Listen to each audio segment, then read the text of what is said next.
Mga kaganapan ng kapamilya aktres na si Andrea Brillantes sa pagpunta ng Tarlac City para sa Metro Central Outlet event.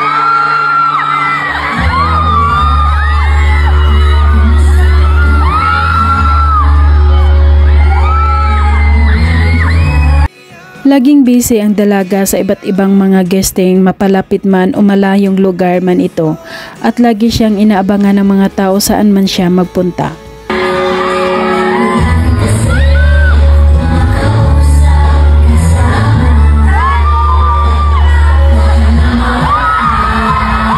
Dinagsa ng mga tao ang naturang mall sa Tarlac City para lang makita si Andrea Brillantes at talagang puno ang area.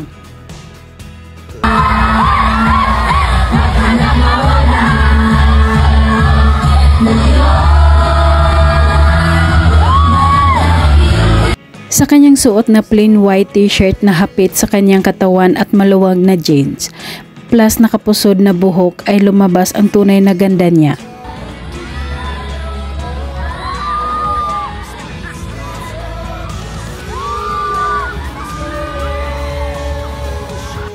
Tuwing may mga imbitasyon si Andrea sa mga event ay lagi itong mag-aalay ng kanta at sinasabayan siya ng mga tao sa pagkanta.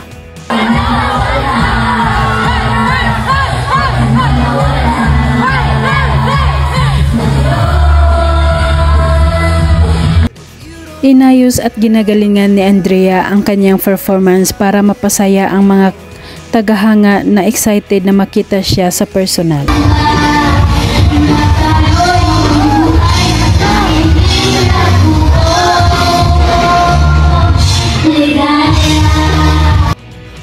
Tuwing may mga song performance si Andrea, hindi lang isa ang kinakanta nito, kundi dalawang awitin para sulit naman ang pagpunta doon ng mga tao.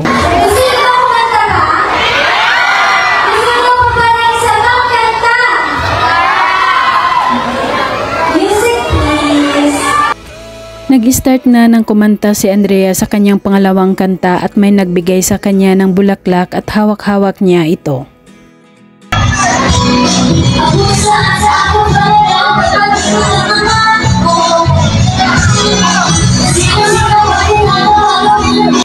Sobrang na-appreciate niya ang natanggap na bulaklak kaya hindi niya nakakalimutang magpasalamat na ayon pa nito, feel na feel niya ang pagmamahal na binigay para sa kanya.